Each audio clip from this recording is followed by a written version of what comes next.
asked for your response, and here's what the president said there, because the Biden administration did keep a number of the Trump tariffs in place. So how do you respond?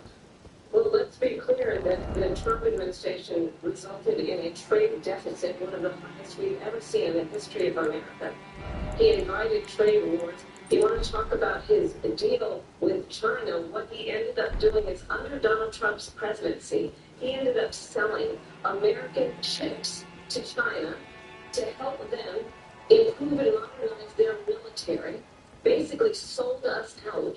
When a policy about China should be in making sure the United States of America wins the competition for the 21st century, which means focusing on the details of what that requires, focusing on relationships with our allies, focusing on investing in American-based technology so that we will have AI on quantum computing, focusing on what we need to do to support America's workforce so that we don't end up having on the short end of the stick in terms of workers' rights. But what Donald Trump did, let's talk about this, with COVID, is he actually thanked President Xi for what he did during COVID. Look at his tweet.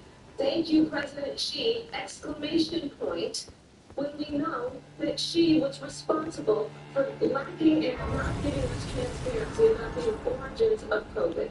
President Trump.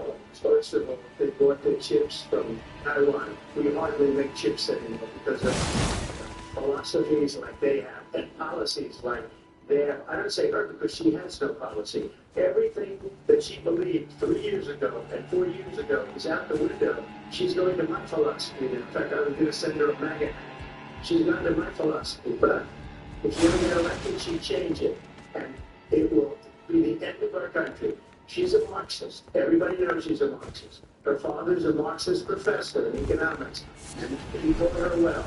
But when you look at what she's done to our country, and when you look at these millions and millions of people that are going to our country, we're, I believe, 21 million people, not the 15 that people say, and I think it's a lot higher than the 21. That's bigger than New York State. And just look at what they're doing to our country. They're criminals. Many of these people coming in are criminals. And that's bad for our economy, too. You know, you mentioned before, we'll talk about immigration later. Well, bad immigration is the worst thing that can happen to our economy. They have, and she has, destroyed our country with policy that's insane. Almost policy that you say they have to hate our country. President Trump, thank you. Listen. I want to turn to the issue of abortion. President Trump and Taliban were able to kill Roe v. Wade last year, and you said that you were proud to be the most pro-life president in American history. Then last month, you said that your administration would be great for women and their reproductive rights. And you also that Florida you surprised many with regard to your 6-week abortion ban, because you initially had said that it was too short. And you said, quote, I will be able to more than 6 weeks. But then the very next day, we because they said they would look to support the 6-week ban. Vice President Harris said that women shouldn't trust you on the issue of abortion because you changed your tradition so many times. Therefore, why should it? So the reason I'm doing that vote is because the plan is that the vote is they have abortion in the 9th month. They even, when you can look at the governor of West Virginia, the previous governor of West Virginia, not the current governor, but the governor. He said, and you decided what to do with it. And that's why I did that, because that predominates. Because they're not the Democrats are looking. And her vice president is a horrible president for our country, because he is president. But her vice president says abortion in the 9th month is absolutely fine. He also says execution after birth. It's execution, no longer abortion, because the baby is born. It is okay. And that's not okay with me. Hence the vote. But what I did is something for 52 years they've been trying to get Roe v. Wade into the states. And through the genius and heart and strength of since the Supreme Court yesterday, we were able to not believe in exceptions for rape, incest, and life of the mother. I believe strongly in it. Ronald Reagan did also. 85% of Republicans do. Exceptions. Very important. But we and now states are voting on it And for the first time, you're going to see, look, this is an issue that's torn our country apart for 52 years. Every legal scholar, every Democrat, every Republican, liberal, conservative, they all want this issue to be brought back to the states where the people can vote. And that's what happened. And now, Ohio, the vote was somewhat liberal.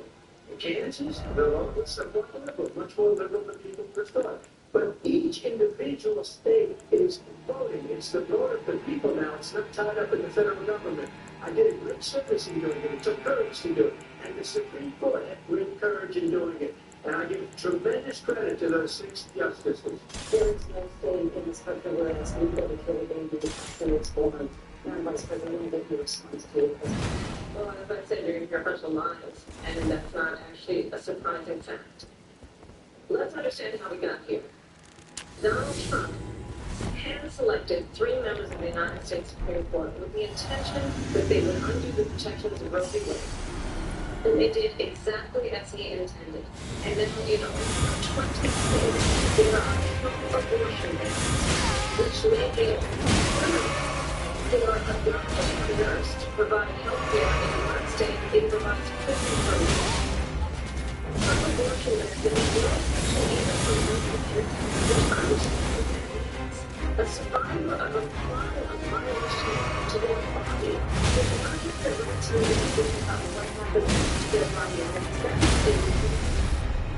And once it's not to their face, or taking the abuse to a lady, the government and Donald Trump should not be telling them what to do with their body to live around the country.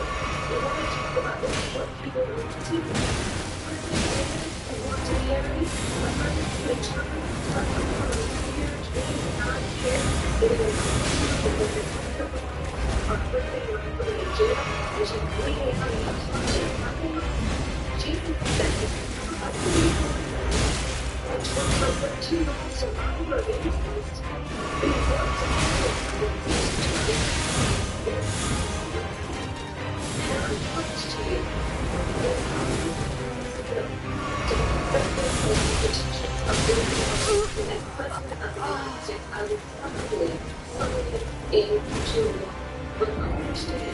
If Donald Trump were to be elected, he will sign a national abortion ban. Understand, in his Project 2025, there would be a national abortion, a monitor that would be monitoring your pregnancies, your miscarriages. I think the American people believe that certain freedoms, in particular the freedom to make decisions about one's own body, should not be made by the government. Thank you, Vice President Harris. It's a lot. I'm not saying because we've gotten what everybody wanted. Democrats, Republicans, everybody else, and every legal scholar wanted it to be brought back to the states, and the states are voting. But the previous issue is still a country apart, and it's wanted back in the states. It's something that's not to be thought was possible.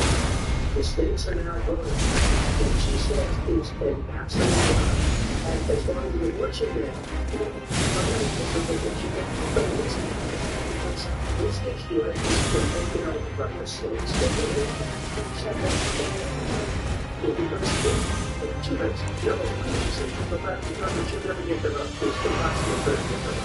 Essentially now it's 50-50, essentially 50-50 Senate and the House. She didn't get it. She didn't. So it's just like this stuff. You know what I mean? I'm saying it's and it ended up being a very stick-in. Just stuff. I think probably us. She's been doing the back of the page. But look, nonetheless, it's like 50-50. But it's so these things that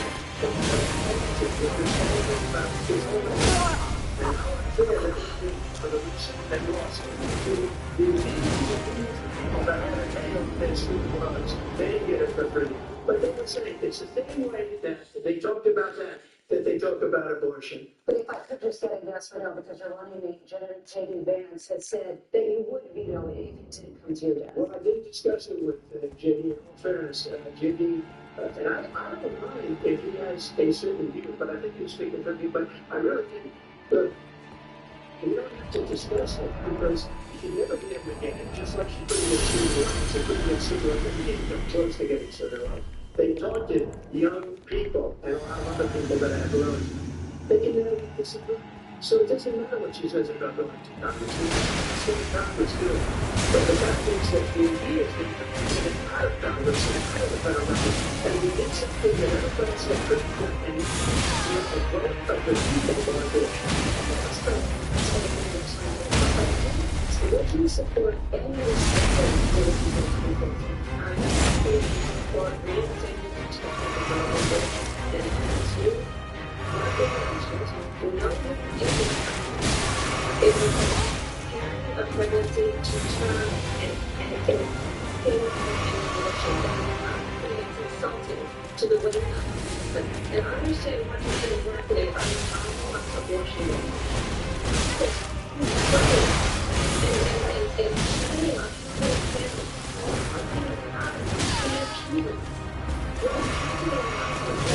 Working people, working women, are working 2 jobs. You can benefit from the opportunity to travel to another state. It's just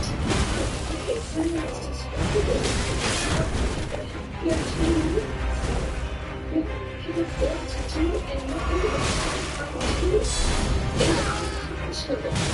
And you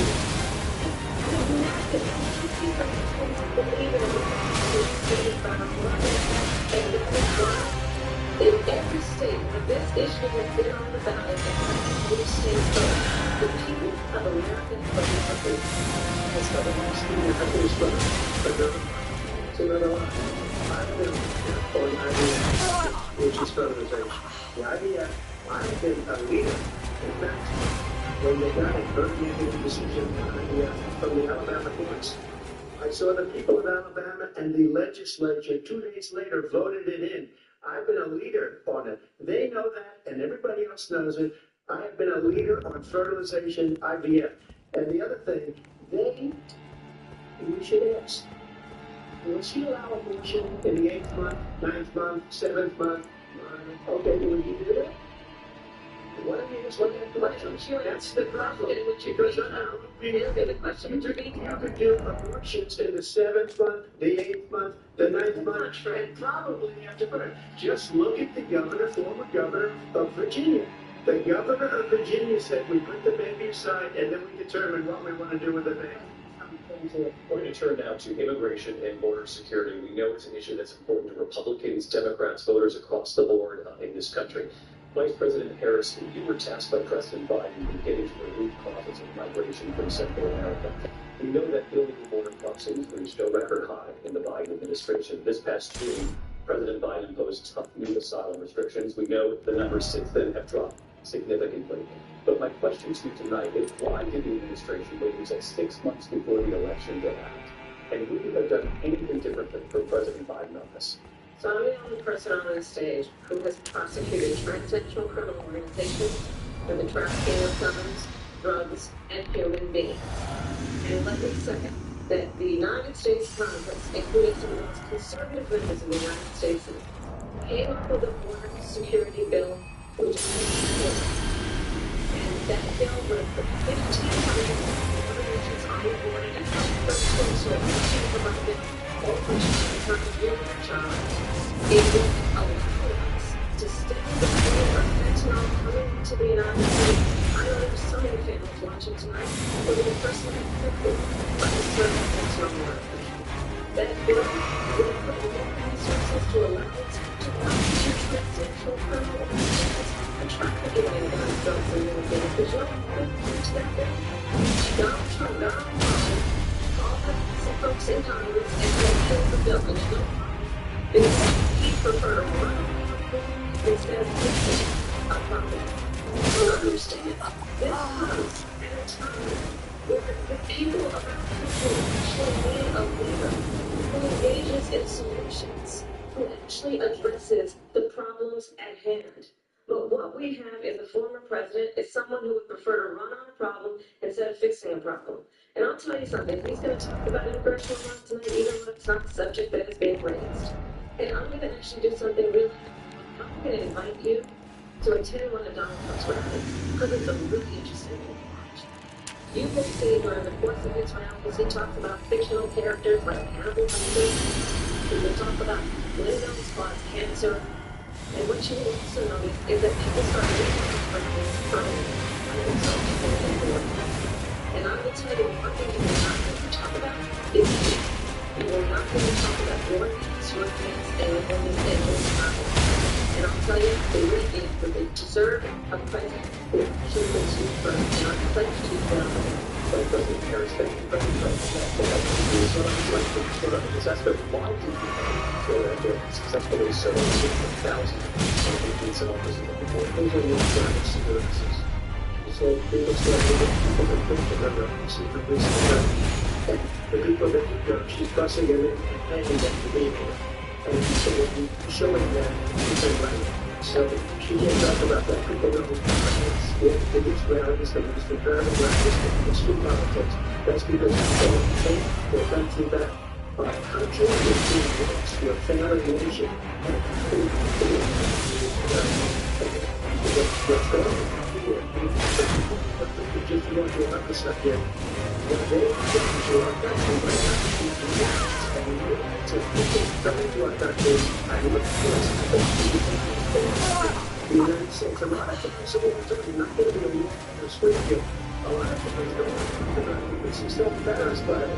It's when, they're eating the dogs, the people that came in, they're eating the cats, they're eating the pets of the people that live there. And this is what's happening in our country, and it's a shame.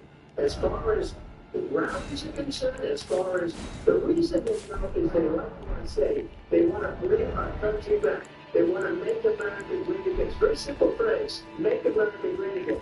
She's destroying this country, and if she becomes president, this country doesn't have a chance of success. Not only success, will end up being Venezuela on steroids. I just looked at Rick Springfield with a high babies and babies reached out to the city manager there. He told us there have been no credible reports of specific claims of pets being harmed, injured, or abused by individuals. It's pretty good saying that it's a mistake.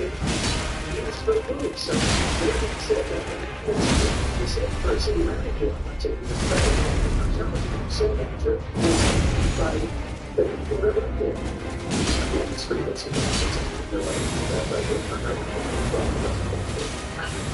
not the best. I think one of the election, I actually estimated of 200 Republicans who had 401 Democrats Bush Romney including the appointment of former Vice President Cheney and Congressman Liz Cheney. If you contract on the board, the former president is really his former chief of staff, a four-star general, has indicated contempt for the Constitution of the United States. His former national security advisor has said he invaded the conflict. His former secretary of state has said the nation will come up with the next survival, another Trump term. And he listens to this kind of government when the issues that affect the American people are not being addressed. I think the choice is clear in this election. I think Trump will give you a quick minute to hold up. Thank you, because when I hear that, see, I'm a different kind of a person. I fired most of those people. Not so graciously, they didn't do a bad job. I fired them. They never fired one person. They didn't fire anybody having to do with Afghanistan and the Taliban and the 13 people who were just killed, viciously and violently killed. And I got to know the parents and the family. They didn't fire, they should have fired all those generals, all those top people, because that was one of the most incompetently handled situations anybody has ever seen. So when somebody does a bad job, I fire him. And you take a guy like Esper, he was no good, I fire him. So he writes a book. Another one writes a book. Because with me, they can write books, with nobody else can they. But they have done such a poor job, and they never fire anybody. Look at the economy, look at the inflation. They didn't fire any of the economists, they had the same people. That's a good way not to have books written about you. But just to finish, I got more votes than any Republican in history by far. In fact, I got more votes than any president, sitting president in history by far. Let me continue on immigration. It was what we wanted to talk about earlier, so let's get back to your deportation proposal that the Vice President has reacted to as well. President Trump, you call this the largest domestic deportation operation in the history of our country. You say you use the National Guard. You say things get out of control. You have no problem using the U.S. military. You also said you would use local police. How would you deport 11 million undocumented immigrants? I know you believe that number is much higher. Take us through this. What does this look like? Will authorities do it? It is much higher because of them. They allowed criminals, many millions of criminals. They allowed terrorists. They allowed common street criminals. They allowed people to come in, drug dealers, to come into our country, and they're now in the United States and told by their countries like Venezuela, don't ever come back or we're going to kill you. Do you know that crime in Venezuela and crime in countries all over the world is way down? You know why? Because they're taking their criminals off the street and they're giving them to her to put into our country. And this will be one of the greatest mistakes in history for them to allow. And I think they probably did it because they think they're going to get votes, but it's not worth it.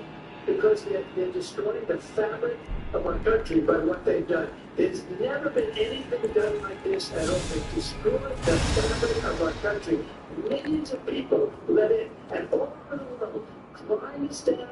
All over the world except here. Crime here is up and through the roof. Despite their fraudulent statements that they made, crime in this country is through the roof. And we have a new form of crime. It's called migrant crime. And it's happening at levels that nobody thought of. So, President Trump, as you know, the FBI says overall violent crime is actually coming down in this country. But excuse me, they were defrauding statements. They didn't include the worst cities. They didn't include the cities with the worst crime. It was a fraud. Just like the number of 818,000 jobs that they said they created turned out to be a fraud. President Trump, thank you. I'll let you stop my friend. Well, I think this is so rich, coming from someone who has been prosecuted for national security crimes, economic crimes, election interference, has been found liable for sexual assault, and his next big court appearance is in November, and it's on criminal sentencing. And let's be clear, where each person stands on the issue of what is important about respect for the rule of law and respect for law enforcement. The former vice president called for defunding federal law enforcement, 45,000 agents. Get this, on the day after he was arraigned on 34 felony counts. So let's talk about what is important in this race. It is important that we move forward, that we turn the page on this same old tired rhetoric and address the needs of the American people, address what we need to do about the housing shortage, which I have a plan for, address what we must do to support our small businesses, address bringing down the price of groceries. But frankly, the American people are exhausted with this same old tired playbook. Vice President Harris, thank you. Excuse me, every one of those cases was started by them against their political opponent. And I'm winning most of them, and I went with the rest of the field. And you saw that with the decision that came down just recently from the Supreme Court. I'm winning most of them. But those are cases of criminalization. Never happened in this country. They weaponized the Justice Department. Every one of those cases was involved with the DOJ, from Atlanta and Fani Willis to the Attorney General of New York and the DA of New York. Every one of those cases. And then they say, oh, it's a criminal. They're the ones who made things. By the way, Jay Biden was found essentially guilty on the documents case. And what happened in my documents case? They said, oh, that's the toughest of the law. And complete and total victory. It's thrown out. It's weaponization, and they used it, and it's never happened in this country. They use it to try and win an election. They're fake cases. President Trump, thank you. A really quick response here, Vice President Harris, on this notion of weaponization of the Justice Department. Well, let's talk about extreme and understand the context in which this election in 2024 is taking place. The United States Supreme Court recently ruled that the former president would essentially be immune from any misconduct if he were to enter the White House again. Understand that this is someone who has openly said he would terminate, I'm quoting, terminate the Constitution of the United States, that he would weaponize the Department of Justice against his political enemies. Someone who has openly expressed disdain for members of our military. Understand what it would mean if Donald Trump were back in the White House with no guardrails. Because certainly we know now the court won't stop him. We know J.D. Vance is not going to stop him. It's up to the American people. Vice President, thank you. Please. Vice President Harris, in your last one for President. Yeah, this is the one that weaponized, not me. She weaponized. I probably took a bullet to the head because of the things that they say about me. They talk about democracy. I'm a threat to democracy. They're the threat to democracy. Russia investigation that went nowhere. To get to Lindsay. Vice President Harris, in the last one for President, you said you wanted to ban fracking. Now you don't. You want to mandatory voting by programs for assault weapons. Now your campaign said you don't. You said decriminalizing border crossing. Now you're taking a harder line. I know you say that your values have not changed. So then why have so many of your policy positions changed? So my values have not changed, and I'm going to discuss every one of these, at least every point that you've made. But in particular, let's talk about fracking and resilience. I'm going to next one. I have not banned fracking. I have not banned fracking as Vice President of the United States. In fact, I was the tie-breaking vote on the Inflation Reduction Act, which opened new leases for fracking. My position is that we have got to invest in diverse sources of energy so we reduce our reliance on foreign oil. We have had the largest increase in domestic oil production in history because of an approach that recognizes that we do not foreign oil. To go into my family, what is that? I was a middle-class kid raised by a hardworking mother who worked and saved about our first home when I was a teenager.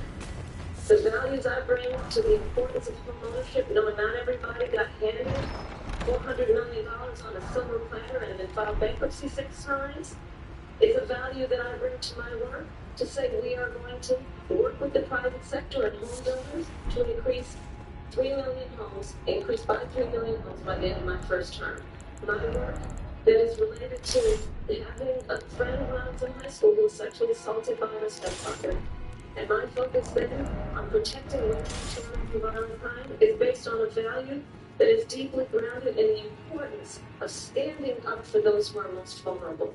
My work that is about protecting Social Security and Medicare is based on long-standing work that I have done, protecting seniors from scams. My values have not changed. And what is important is that there is a president who actually brings values and a perspective that is about lifting people up and not beating people down. And name calling. The true measure of the leader is the leader who actually understands that strength is not in beating people down, it's in lifting people up. I intend to be that president. President Trump, You know, first of all, I wasn't given $400 million. I wish I was. My father was a Brooklyn builder, Brooklyn Queens, and a great father, and I learned a lot from him. But I was given a fraction of that, a tiny fraction, and I built it into many, many billions of dollars, many, many billions. And when people see it, they are even surprised. So we don't have to talk about that. Fracking, she's been against it for 12 years. Defund the police, she's been against that forever. She gave all that stuff up very long, very horribly, and everybody's laughing at it, okay? They're all laughing at it. She gave up at least 12 and probably 14 or 15 different policies. She was big on defunding things. In Minnesota, she went out, wait a minute, I'm talking now. Please. Does that sound familiar? She went out in Minnesota and wants to let criminals that kills people, that burn down Minneapolis, even to get them out of jail. She did things that no one's ever think of. Now she wants to do transgender operations or illegal aliens that are in prison. This is a radical left liberal that would do this. She wants to confiscate you guns, and she will never allow fracking in Pennsylvania. If she won the election, fracking in Pennsylvania will end on day one. Just against one thing, so important in my opinion. So I got the oil business going like nobody has ever done before. When they took over, they got rid of it, started getting rid of it, and the prices were going up the roof. They immediately let these guys go to where they were. I would have been 5 times, 4 times, 5 times higher, because you're talking about 3.5 years ago. They got it up to where I was because they had no choice, because the prices of energy were quadrupling and doubling. You saw what happened to gasoline. So they said, let's go back to Trump. But if she won the election, the day after that election, they'll go back to destroying our country, and oil will be dead, fossil fuel will be dead, we'll go back to windmills, and we'll go back to solar, where they need a whole desert to get some energy to come out of it. You ever see a solar plant? I'm a big fan of solar. But they take 400, 500 acres of desert. These are things in the environment. Thank you. Lindsay, thank you. We have an election in just 56 days. And I want to talk about the peaceful transfer of power, which folks who all know is cornerstone of our democracy in a moment of crisis. Mr. President, on January 6th, you told your supporters to march to the Capitol. You said you would be right there with them. The country and the world saw the play out of the Capitol that day, the officers coming under attack. Aides in the West Wing say you watched it unfold on television off the Oval Office. You did send out tweets, but it was more than 2 hours before you sent out that video message telling your supporters to go home. Is there anything you regret about what you did on that day? You just said a thing that isn't covered peacefully and patriotically. I said during my speech, not later on. Peacefully and patriotically. And nobody on the other side was killed. Ashley Babbitt was shot by an out-of-control police officer that should have never, ever shot her. It's a disgrace. But we didn't do this group of people that have been treated so badly. I asked, what about all the people that are pouring into our country and killing people that she allowed to board in? She was the border zone, remember that. She was the border zone. She doesn't want to be called the border zone because she's embarrassed by the border. In fact, she said at the beginning, well, I'm surprised you're not talking about the border. That's because she knows what a bad job they've done. What about those people? When are they going to be prosecuted? When are these people from countries all over the world, not just South America, they're coming in from all over the world, David, all over the world, and crime rates are now because of it. But when are those people going to be prosecuted? When are the people that burned down Minneapolis going to be prosecuted? Or in Seattle? They went into Seattle, they took over a big percentage of the city of Seattle. When are those people going to be prosecuted? But let me just ask You want to answer that, well, you wouldn't, but you're watching it unfold on television. It's a very simple question, especially before we put another election. Is there anything you regret about what you did on that day? Yes, I sir. had nothing to do with that other than they asked me to make a speech. I showed up for a speech. I said, I think it's going to be good. I went to Nancy Pelosi and the mayor of Washington, D.C., and the mayor put it back in writing, as you know. I said, this is going to be a very big rally, or whatever you want to call it. And again, it wasn't done by me, it was done by others. I said, I'd like to give you 10,000 National Guard or soldiers. They rejected me. Nancy Pelosi rejected me. It was just 2 weeks ago. Her daughter has a tape of her saying she is fully responsible for what happened. I want to get rid of that tape. It would have never happened if Nancy Pelosi and the mayor of Washington did their jobs. I wasn't responsible for security. Nancy Pelosi was responsible. She didn't do her job. The question was about you as president, not about former Speaker Pelosi, but I do want Vice President Harris to respond here. I regret that apology. I was the vice president-elect. I was also an acting senator. I was there. And on that day, the President of the United States incited a violent mob to attack our nation's capital, to desecrate our nation's capital. On that day, 140 law enforcement officers were injured, and some died. And understand that former president has been indicted and impeached for exactly that reason. But it's not an isolated situation. Let's remember Charlottesville. There was a mob of people carrying tiki torches, spewing anti-Semitic hate. And what did the president then at the time say? They would find people on each side. Let's remember that when it came to the Cowboys on the militia, the president said, the former president said, stand back and stand by. So for everyone watching who remembers what January 6th was, I say we don't have to go back. Let's not go back. We're not going back. It's time to turn the page. And if that was a bridge too far for you, there is a place in our campaign for you to stand for country, to stand for our democracy, to stand for rule of law, and to end the chaos, and to end the approach that is about attacking the foundations of our democracy because you don't like the outcome. And be clear on that point. Donald Trump, the candidate, has said in this election there will be a bloodbath. If this and the outcome of this election is not to his liking, let's turn the page on this. Let's not go back. Let's chart a course for the future and not go backwards to the past. Let me just follow up here. It was a different term, and it was a term that related to energy because they have destroyed our energy business. That was where Floodbath was. Also, Port Charlottesville, that story has been, as you would say, debunked. Laura Ingram, Sean Hannity, Jessica, all of these people, they covered it. If they go an extra sentence, they will see it was perfect. It was debunked in almost every newspaper, but they still bring it up, just like they bring 2025 up. They bring all of this stuff up. I ask you, as you talk about the Capitol, why are we allowing these millions of people to come through on the southern border? How come she's not doing it? And I'll tell you what I would do, and I would be very proud to do it. I would say we would both leave this debate right now. I'd like to see her go down to Washington, D.C. during this debate because we're wasting a lot of time. Go down to, because she's been so bad, it's so ridiculous. Go down to Washington, D.C. and let her sign a bill to close up the border because they have the right to do it. They don't need bills. They have the right to do it. The President of the United States, you'll get him out of bed, you'll wake him up at 4 o'clock in the morning and you say, come on down to the office, let's sign a bill. If he signs a bill that the border is closed, all you have to do is say it to the border patrol, you're phenomenal.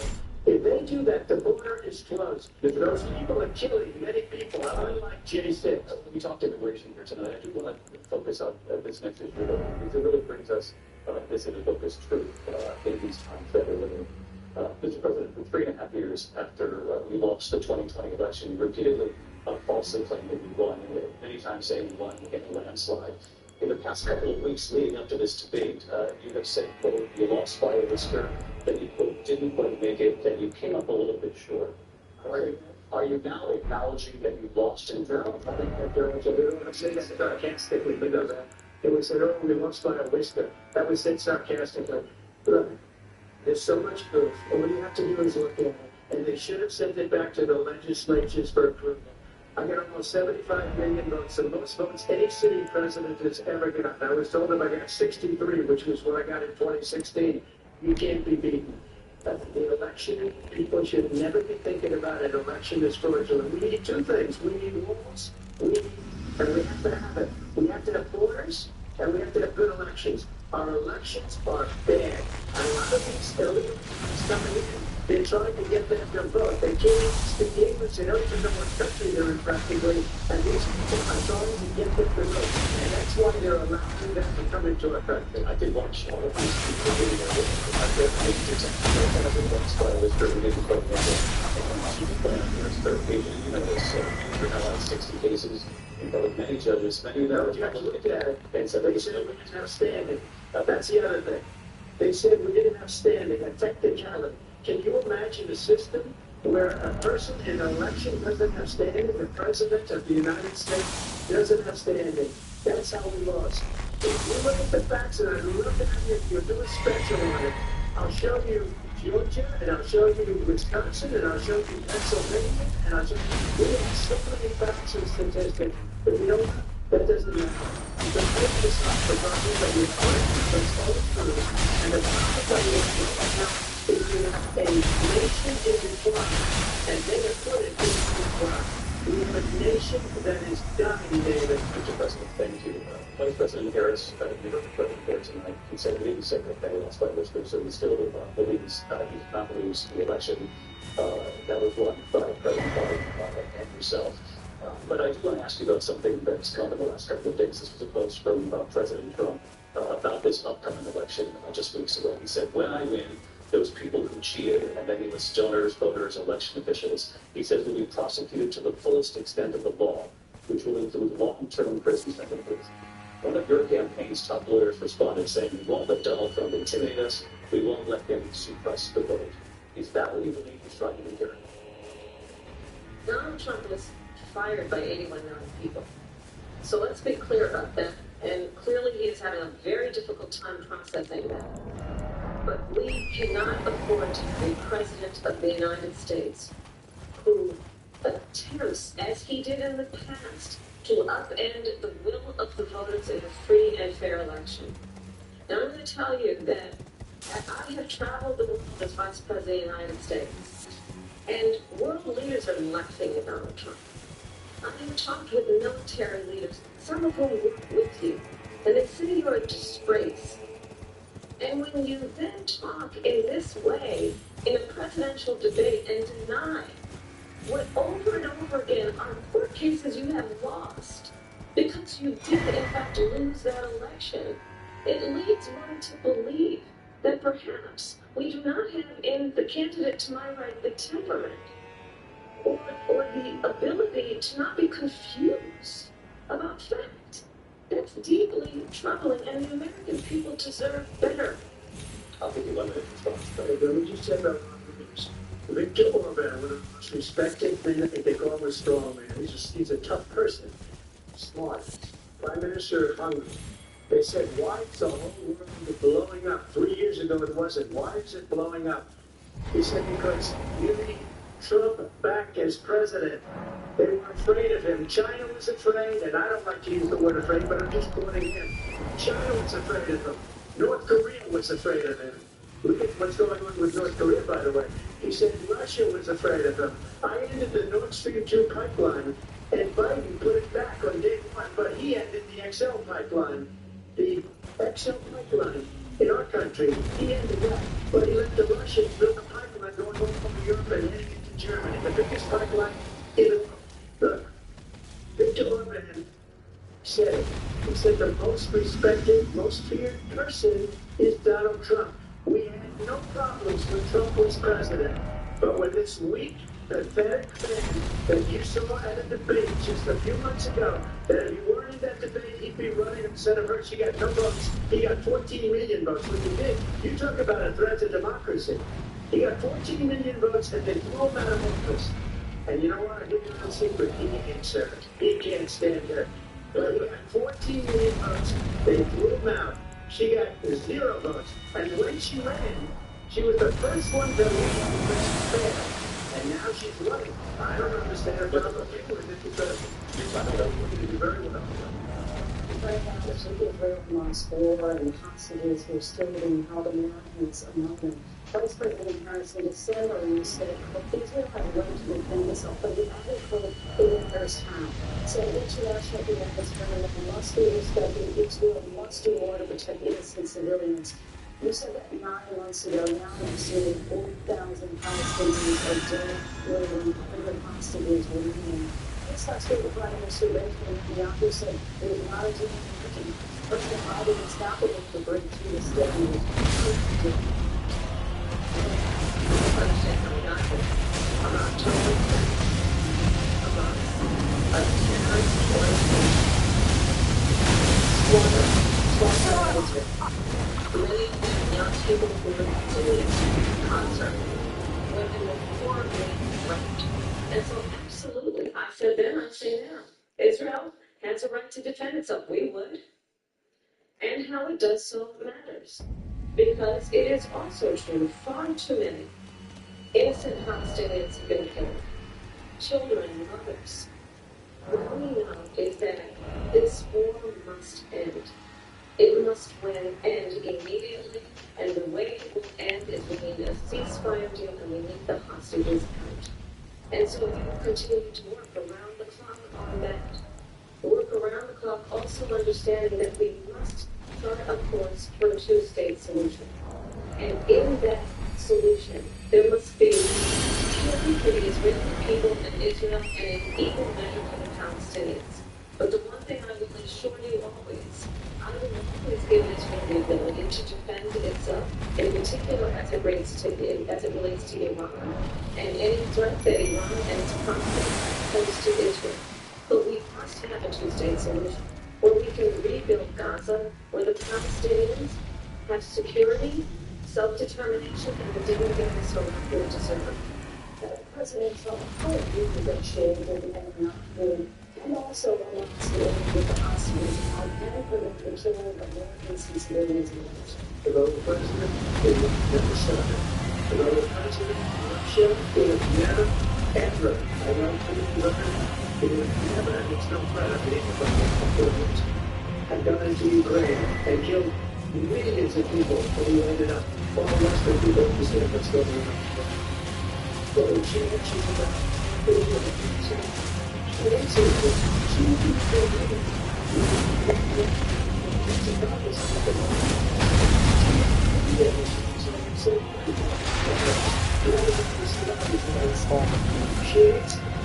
she's president, I believe that it's going to exist maybe 2 years from now. That the government actions I hope not that one. She answers you at the same time in a way she looks to the other population because it's going to get more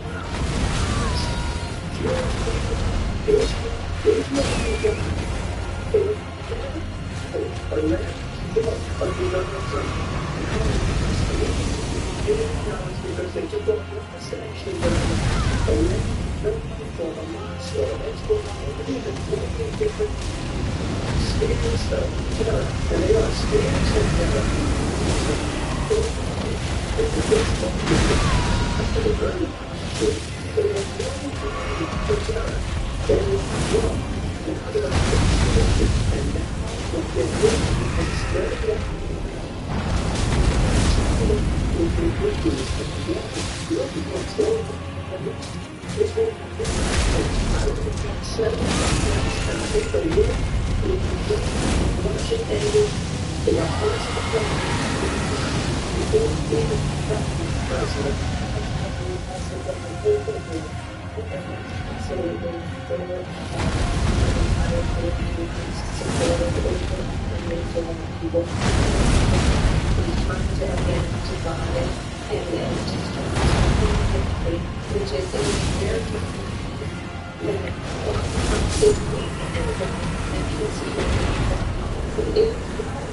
that he wants dictators, wants to be a dictator on day one, according to himself.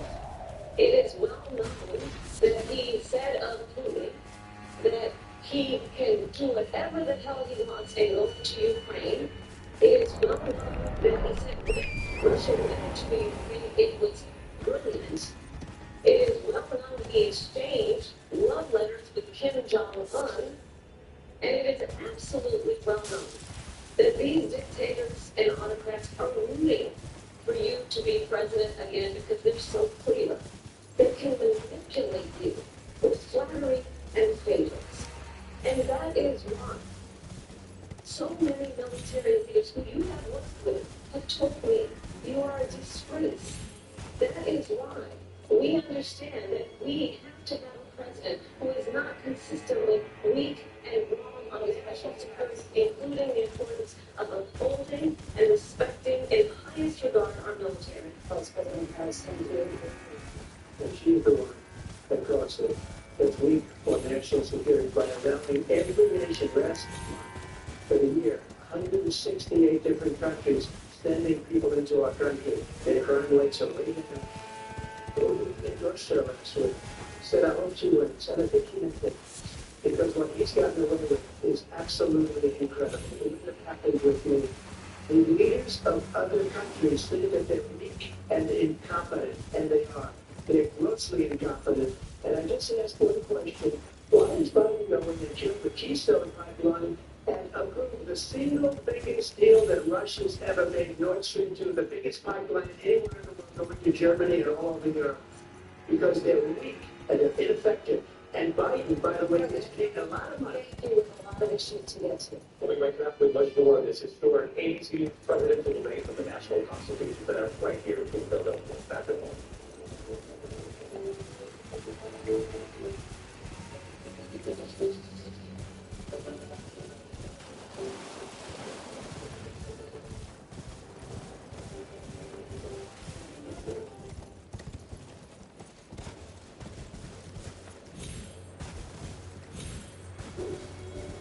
Washington is the seat of power, national security, foreign policy, global economics. Every story comes through Washington in some way. We bring some powerful voices in America to the table. We don't just ask the questions, you have to go deeper. You try to understand what's at the heart of the issue we're talking about. To then find solutions. CBS. The Justice of that Harvard, the University of North Carolina, the Bible, and the Constitution. Was going to school to end affirmative action in college admissions. Uncertainty, sensing the results of the Congress. Florida, and gave us all people up in the meeting. CBS reports exposed the story decision and what it means for those chasing opportunity to change their lives. Manual college was the ticket to greatness.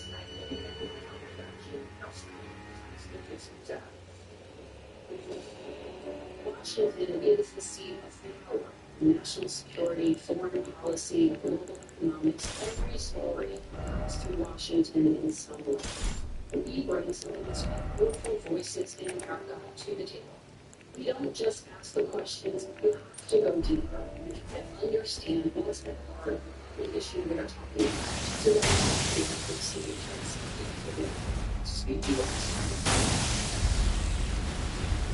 The Justice of that Harvard, the University of North Carolina, and the Constitution.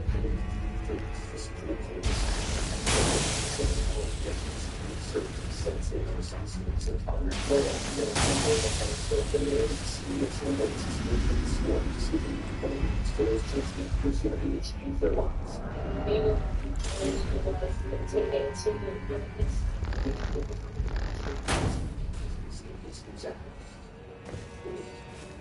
Washington is the seat of power, national security, foreign policy, global economics. Every story comes through Washington in some way. We bring some of these powerful voices in America to the table. We don't just ask the questions, you have to go deeper. Understand what's at the heart of the issue we're talking about. To then find solutions.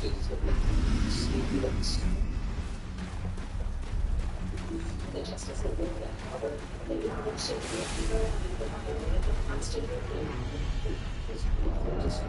Affirmative action in college admissions. Uncertainty, sensing the results of Florida, and gave us all people up in the meeting. CBS reports exposed the story decision and what it means for those chasing opportunity to change their lives.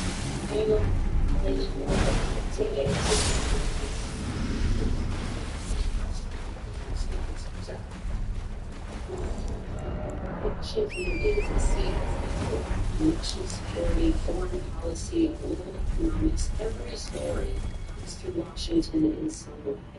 We bring some of those powerful voices in America to the table. We don't just ask the questions, you have to go deeper. You try to understand what's at the heart of the issue we're talking about. To then move forward with solutions. These are the CBS. The Justice of that Harvard, the University of North Carolina, the Bible, and the Constitution. Was going to school to end affirmative action in college admissions. Uncertainty, sensing the results of Florida, and gave us all people up in the meeting. CBS reports exposed the story decision and what it means for those chasing opportunity to change their lives. Manual college was the ticket to greatness.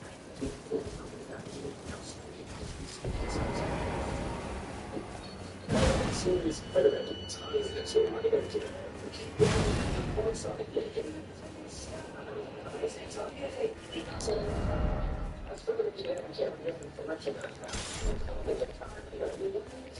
Just CBS News.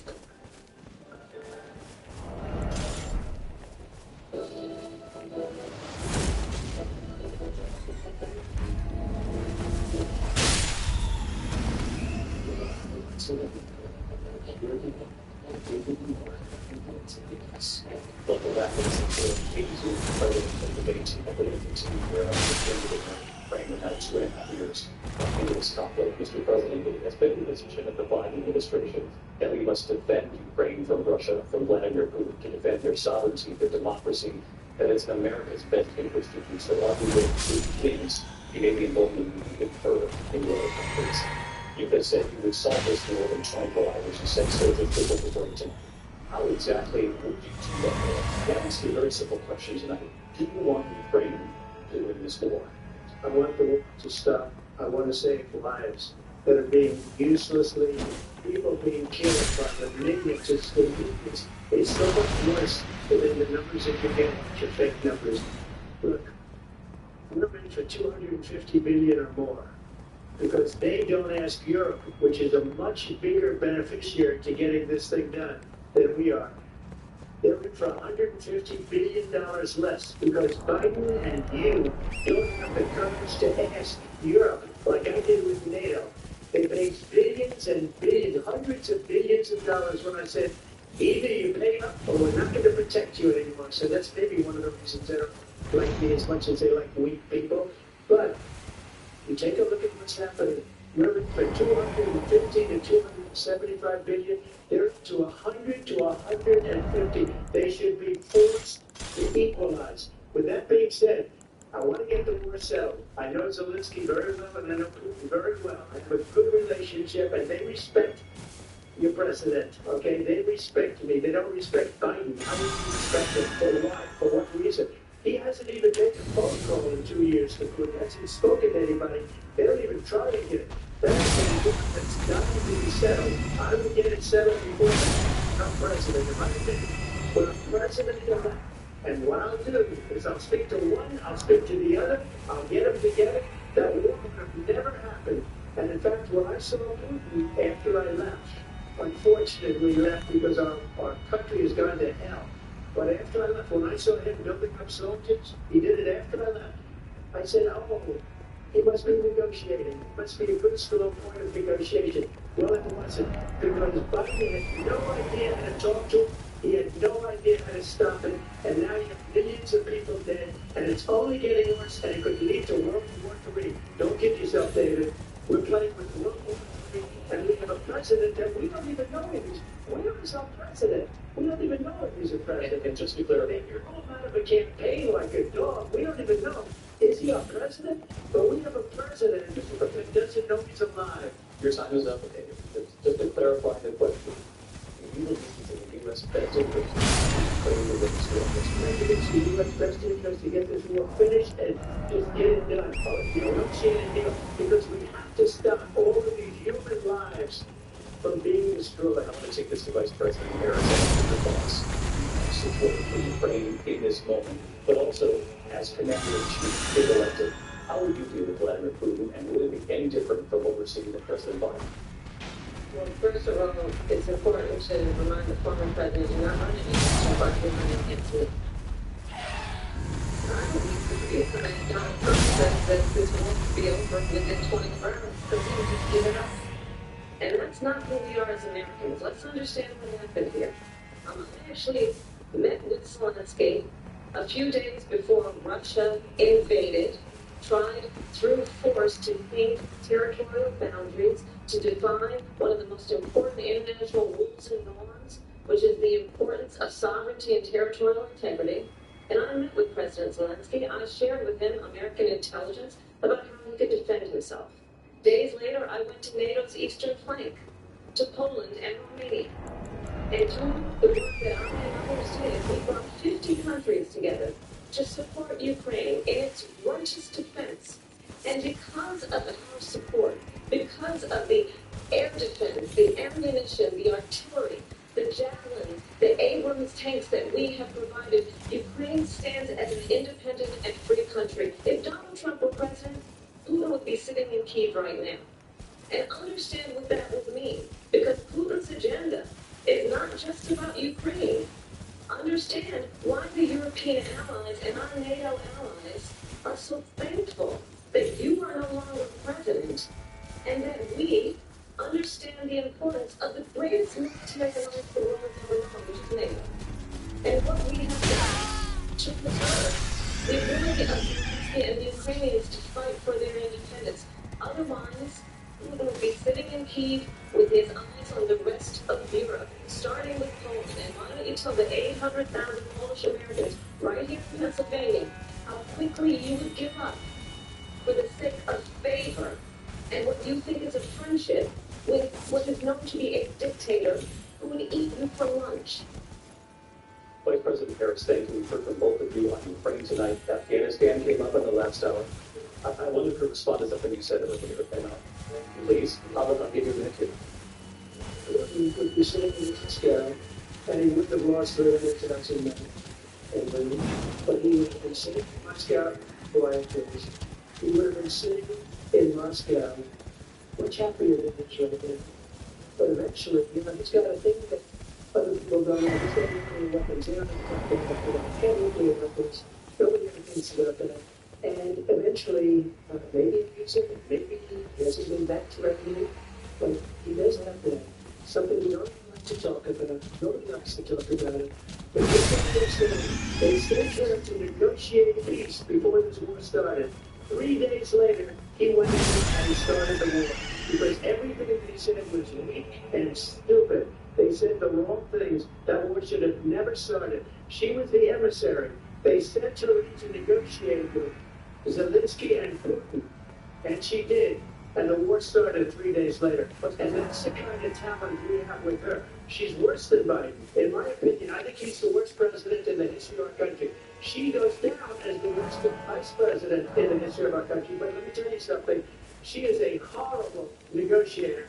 They sent her in to negotiate. They sort of left to did the invasion. President Trump, thank you. You did bring up something. You said you went to negotiate with Vladimir Putin. Vice President Harris, have you ever met Vladimir Putin? Can you clarify tonight? Yet again, I said at the beginning of this debate, you're going to hear a bunch of lies coming through this fellow. And that is another one. When I went to meet with President Zelensky, I met with him over 5 times. The reality is, it has been about standing as America always should, as a leader upholding international rules and norms, as a leader who shows strength, understanding that the alliances we have around the world are dependent on our ability to look out for our friends and not favor our enemies because you adore strongmen instead of caring about democracy. And that is very much what is at stake here. The President of the United States is Commander-in-Chief, and the American people have a right to rely on a president who understands the significance of America's role and responsibility in terms of ensuring that there is stability and ensuring we stand up for our principles and not sell them for the benefit of personal flattery. You talked about Ukraine and Vladimir Putin. I do want to talk about Afghanistan that came up in the first hour of this debate. I wanted to move on to Afghanistan. Said Trump did the most amazing thing I've ever seen. He got these countries, the 28 countries at the time, to pay up. He said, I've never seen, he's the head of NATO. He said, I've never seen, for years we were paying almost all of NATO. We were being ripped off by European nations, both on trade and on NATO. I got them to pay up by saying, one of the things you did before, if you don't pay, we're not going to protect you. Otherwise, we never got it. He said it was one of the most incredible jobs that he's ever seen done. Thank you. I'll let you into Afghanistan. It came up in the first hour of the debate. And we witnessed plenty of moments in how the soldiers would die in the chaotic withdrawal from Afghanistan. I do want to ask the Vice President, do you believe you have any responsibility in the way that withdrawal played out? Well, I will tell you, I agreed with President Biden's decision to pull out of Afghanistan. 4 presidents said they would, and Joe Biden did. And as a result, America's taxpayers are not paying for $300 million a day. We were paying for that endless war. And as of today, there is not one member of the United States military who is in active duty in a combat zone in any war zone around the world, the first time in a century. But let's understand how we got to where we are. Donald Trump, when he was president, negotiated one of the weakest deals you could imagine. He called himself a deal maker. Even his national security advisor said it was a weak, terrible deal. And here's how it went down. He bypassed the Afghan government. He negotiated directly with a terrorist organization called the Taliban. The negotiation involved the Taliban getting 5,000 Taliban terrorists released. And get this, get this. And the president at the time invited the Taliban to Camp David, a place of storied significance for us as Americans, a place where we honor the importance of American diplomacy, where we invite and receive respected world leaders. And this former president, ex-president, invited them to Camp David because he does not again appreciate the role and responsibility of the President of the United States to be Commander-in-Chief with a level of respect. And this gets back to the point of how he has consistently disparaged and demeaned members of our military, fallen soldiers, and the work that we must do to uphold the strength and the respect of the United States of America around the world. President Harris, thank you. President, thank you for response to every segment. Again, thank you, Elden. So, if you take a look at that period of time, the Taliban was killing our soldiers, a lot of them, with snipers. And I got involved with the Taliban because the Taliban is doing the killing. That's the fighting force within Afghanistan. They don't bother doing that because they just want people on the top. But I got involved. And Abdul is a head of the Taliban. He's still the head of the Taliban. And I told Abdul, don't do it anymore. If you do it anymore, you're going to have problems. And he said, why do you send me a picture of my house? I said, you're going to have to figure that out, Abdul. And for 18 months, we had nobody killed. We did have a meeting negotiated by my father. It was a very good agreement. The reason it was good, it was we were getting out. We would have been out faster than ever. We wouldn't have lost this over. We wouldn't have left many Americans behind. We wouldn't have left $85 billion worth of brand new, beautiful military equipment behind. And just to finish, they blew it. The agreement said you have to do this, and they didn't do it. They didn't do it. The agreement was terminated by us because they didn't do what they were supposed to do. And these people did the worst withdrawal, and in my opinion, the most embarrassing moment in the history of our country. And by the way, that's why Russia attacked Ukraine, because they saw how incompetent she and her boss are. President Trump, thank you. I'll let you on after race and politics. It's not pretty. The new president previously said it as President Harris quoted, I didn't know she was black until a number of years ago, when she happened to turn black, and now she wants to be known as black. I want to ask a bigger picture question for tonight. Why do you believe it's appropriate to weigh in on the racial identity of your country? I don't, and I don't care. I don't care what she is. I don't care. If you make a big deal out of something, I couldn't care less. Whatever she wants to be is okay with me. But those were your words. So I don't know. I mean, all I can say is I read it when she was not black, that she put out, and I'll say that. And then I read that she was black, and that's okay. I know it was okay with me. That's up to her. That's up to her. Vice President Harris, your thoughts on this? Honestly, I think it's a tragedy that we have someone who wants to be president who has consistently, over the course of his career, attempted to embrace to divide the American people. I do believe that the vast majority of us know that we have so much more in common than what separates us. We don't want this kind of approach that is just constantly trying to divide us, and especially by race. And let's remember, where Donald Trump started, he was land, he owned land, he owned buildings, and he was investigated because he refused to rent property to black families. Let's remember, this is the same individual who took out a full-page ad in the New York Times calling for the execution of 5 young black and Latino boys who were innocent, the Central Park 5. Took out a full-page ad calling for their execution. This is the same individual who spread birther lies about the first black president of the United States. And I think the American people want better than this. Want better than this. Want someone who understands, as I do, I travel our country. We see in each other a friend. We see in each other a neighbor. We don't want a leader who is constantly trying to have Americans point their fingers at each other. I meet with people all the time who tell me, can we please just have discourse about how we're going to invest in the aspirations and the ambitions and the dreams of the American people? Knowing that regardless of people's color or the language that grandmother speaks, we all have the same dreams and aspirations, and one president will invest in those, not in hate and division. President Harris, listen. President Trump, this is now your third time. This is the most divisive presidency in the history of the country. There's never been anything like it. It is destroying our country. And they come up with things like what she just said. Going back many, many years, a lot of people, including Bill Bloomberg, agreed with the Senator Clark. They admitted, they said, they pled guilty. And I said, well, if they pled guilty, they badly hurt the person, killed the person, ultimately, and they pled guilty, that they weren't guilty. But this is a person that actually stretched back years, 40, 50 years ago, because there's nothing in it. I think one of the greatest economies in the history of the world. And I'm going to build it again. It's going to be bigger, better, and stronger. But they're destroying our economy. They have no idea what a good economy is. Their policies, every single policy. And remember this, she is Biden. You know, she's trying to get away from Biden. I don't know the gentleman. She says, she is Biden. The worst inflation we've ever had.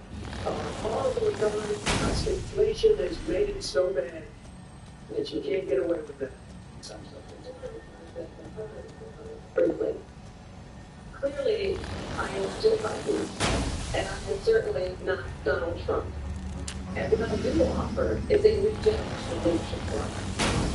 One who believes in what is possible, one who brings a sense of optimism about what we can do instead of always disparaging the American people. I believe in what we can do to strengthen our small businesses, which is why I have a plan. Let's talk about our plans and let's compare the plans. I have a plan to give startup businesses $50,000 tax deduction to pursue their ambitions, their innovation, their ideas, their hard work. I have a plan, $6,000 for young families for the first year of your child's life, to help you in that most critical stage of your child's development. I have a plan that is about allowing people to be able to pursue what has been fleeting in terms of the American dream by offering a help with down payment of $25,000 down payment assistance for first-time home buyers. That's the kind of conversation I believe that people really want to have, as opposed to a conversation that is constantly about belittling and blaming. Let's turn the page. Thank you. Let's turn the policy. Let's turn the policy. In the fund of police, she has the plan to confiscate everybody's money. She has a plan to open down Berkeley from Pennsylvania from anywhere else. That's why her plan is quite built just this.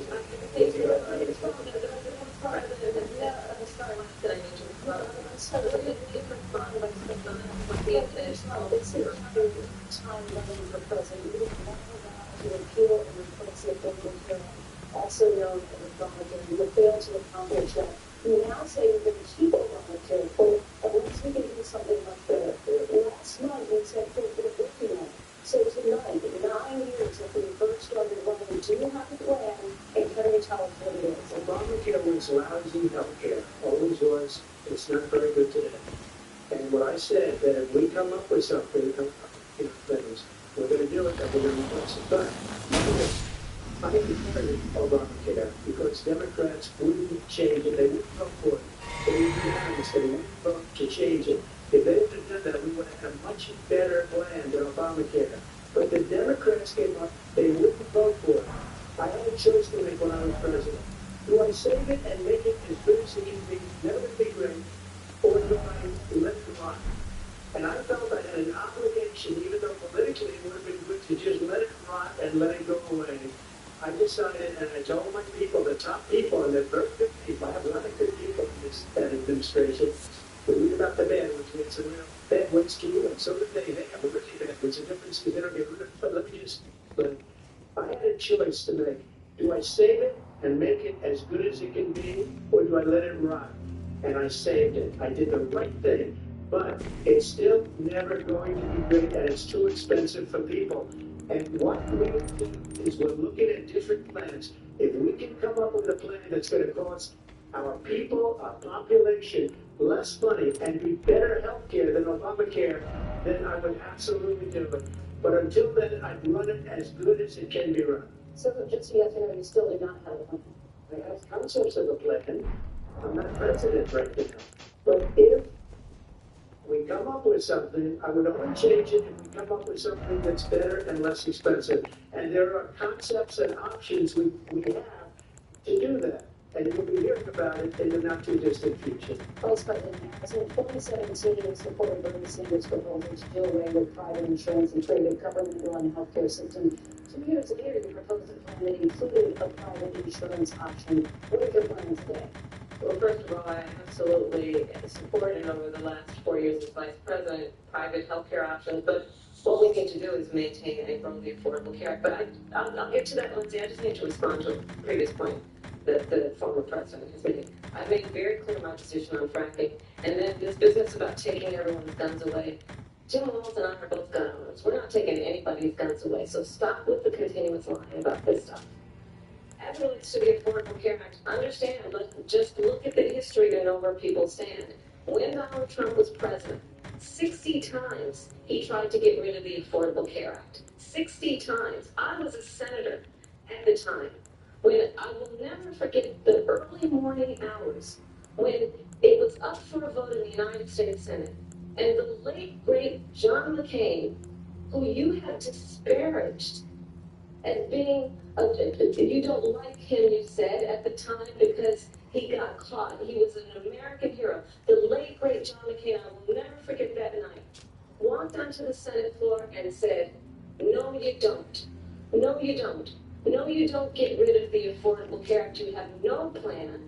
And what the Affordable Care Act has done is eliminate the ability of insurance companies to deny people with pre-existing conditions. I don't have to tell people watching tonight, you remember what that was like?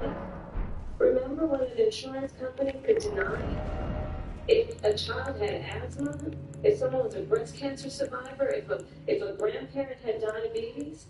And thankfully, as I've been vice president, and we over the last 4 years have strengthened the Affordable Care Act, we have allowed for the first time Medicare to negotiate drug prices on behalf of you, the American people. Donald Trump said he was going to allow Medicare to negotiate drug prices. He never did. We did. And now we have capped the cost of insulin at $35 a month. Since I've been vice president, we have capped the cost of prescription medication for seniors at $2,000 a year. And when I am president, we will do that for all people, understanding that the value I bring to this is that access to health care should be a right and not just a privilege of those who can afford it. And the plan has to be to strengthen the Affordable Care Act, not get rid of it. Vice President Ross, in terms of where Donald Trump stands on that. I want to move to an issue. Oh, snap. We have to say, and number one, John McCain fought Obamacare for 10 years.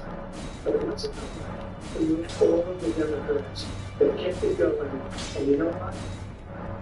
We can do much better than Obamacare, much less money. But she won't improve private insurance for people, private medical insurance. That's another thing she does. When people are paying privately for insurance that have worked hard and made money and they don't Right. have She it. wants everybody to be on government insurance when you wait 6 months for an operation that you need to be. President Trump, thank you. We have another issue that we'd like to get to that's important for a number of Americans, in particular younger voters, and that's climate change. President Trump, with regard to the environment, you say that we have to have clean air and clean water. Vice President Harris, you call climate change an existential threat.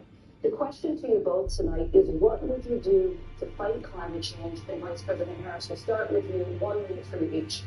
Well, the former president said that climate change is a hoax. And what we know is that it is very real. You ask anyone who lives in a state who has experienced these extreme weather occurrences, who now is either being denied home insurance or it's being jacked up. You ask anybody who has been the victim of what that means in terms of losing their home, having nowhere to go. We know that we can actually deal with this issue. The young people of America care deeply about this issue. And I am proud that as Vice President over the last 4 years, we have invested $1 trillion in a clean energy economy while we have also increased domestic gas production to historic levels. We have created over 800,000 new manufacturing jobs while I have been Vice President. We have invested in clean energy to the point that we are opening up factories around the world. Donald Trump said he was going to create manufacturing jobs. He lost manufacturing jobs. And I'm also proud to have the endorsement of the United Auto Workers and Sean Fain, who also know that building a clean energy economy includes investing in American-made products, American automobiles. It includes growing what we can do around American manufacturing and opening up auto plants. Not so much for Donald Trump's president. Thank you. Let me just tell you, we lost 10,000 manufacturing jobs this last month. It's going, they're all leaving. They're building big auto plants in Mexico. In many cases, owned by China. They're building these massive plants, and they think they're going to sell their cars into the United States because of these people. What they have given to China is unbelievable. But we're not going to let that. We'll put tariffs on those cars so they can't come into our country because they will kill United Auto Workers and any auto worker, whether it's in Detroit or South Carolina or any other place. What they've done to business and manufacturing in this country is horrible. They have nothing because they refuse. Biden doesn't go after people because supposedly China paid him millions of dollars. He's afraid to do it between him and his son. They get all this money from Ukraine. They get all this money from all of these different countries. And then you wonder, why is he so loyal to this one, Ukraine, China? Why is he? Why did he get $3.5 million from the mayor of Moscow's wife? Why did he get $3.5 million? This is a crooked administration, and they're selling our country down the tubes. President Trump, Thank you. For your closing statements from both of us, we're going to the historic night. This means President Elden of Philadelphia.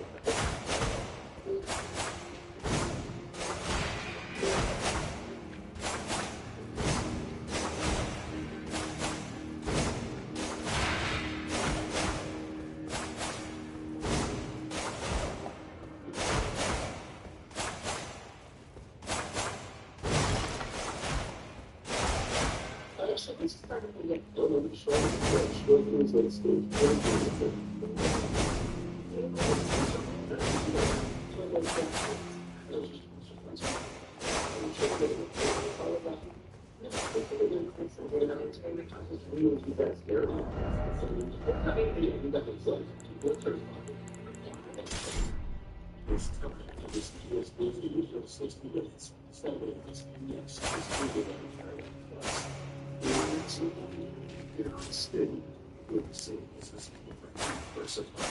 Today, we're going to have one adults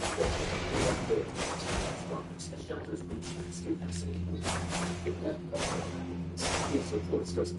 classes, cities, and families to survive.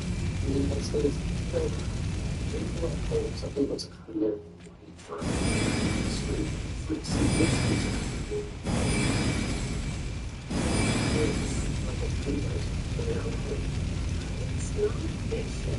It's literally hours. Literally hours. It's history with arms investigators for years.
Stories that inform, or you can be really old at 16, and you can be really old at 85.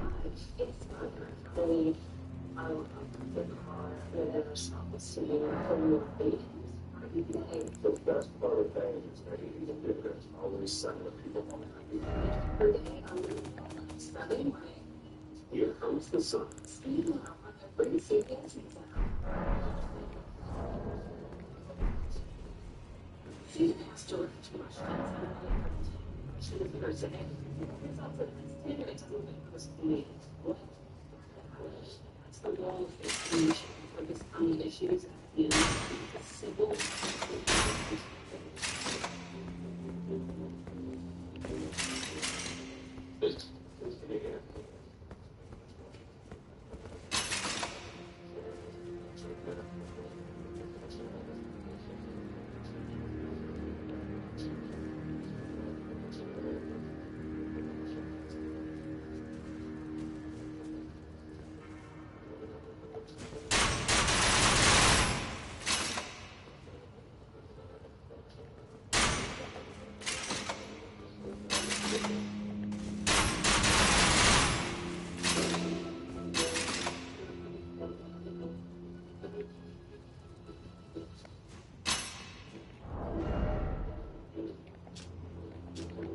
Welcome back tonight. The time has come for closing statements, and Vice President Harris.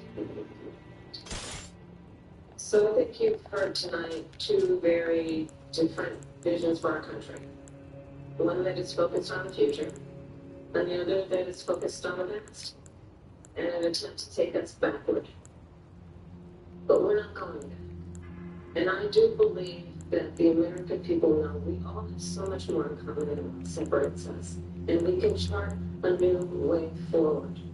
And a vision of that includes having a plan, understanding the aspirations, the dreams, the hopes, the ambition of the American people, which is why I intend to create an opportunity economy, investing in small businesses, in new families, in what we can do around protecting seniors, what we can do that is about giving hardworking folks a break and bringing down the cost of living.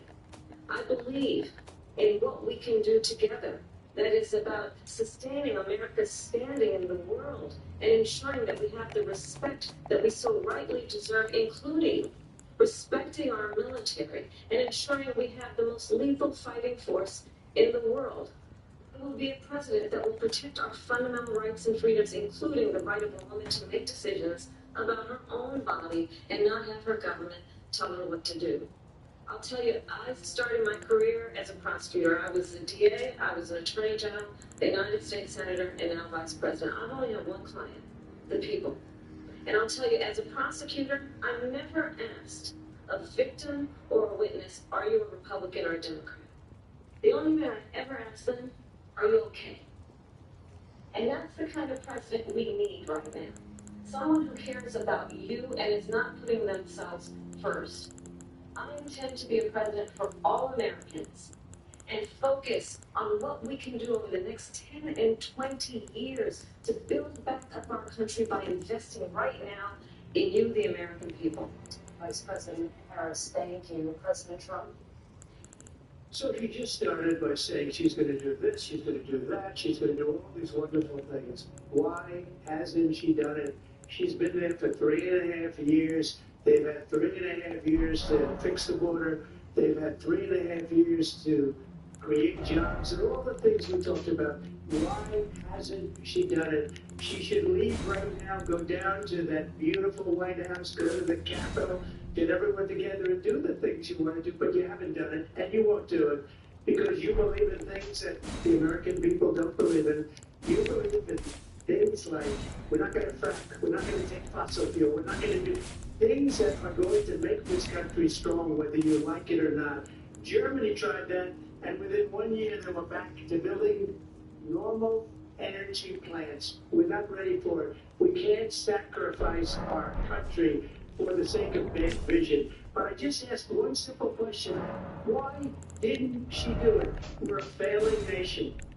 We're a nation that's in serious decline. We're being laughed at all over the world. All over the world they're laughed. I know the leaders very well. They're coming to see me. They call me. We're laughed at all over the world. They don't understand what happened to us as a nation. We're not a leader. We don't have any idea what's going on.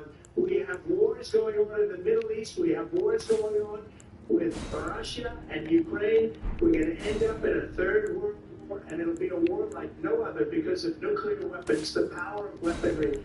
I rebuilt our entire military. She gave a lot of it away to the Taliban. She gave it to Afghanistan. What these people have done to our country, and maybe toughest of all, is allowing millions of people to come into our country. Many of them are criminals, and they're destroying our country. The worst president, the worst vice president in the history of our country. President Trump, thank you. And that is our ABC News presidential debate from here in Philadelphia at the National Constitution Center.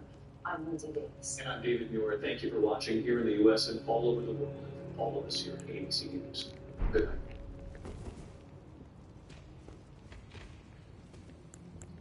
And that concludes what may be the first and only presidential election debate of this 2024 cycle. It was fascinating to watch these two candidates spar more than an hour. Kamala Harris, the Vice President of the United States, on the offense for much of the debate against Donald Trump. And you could say she was churning the waters and Trump kept taking the bait. Repeatedly, she kind of avoided the subject of the question that she was asked, pivoted to something else in order to go to Donald Trump. And then he went there. He missed opportunities on issues like immigration and other things to really point out some big differences with Kamala Harris and some of the weaknesses that some voters believe.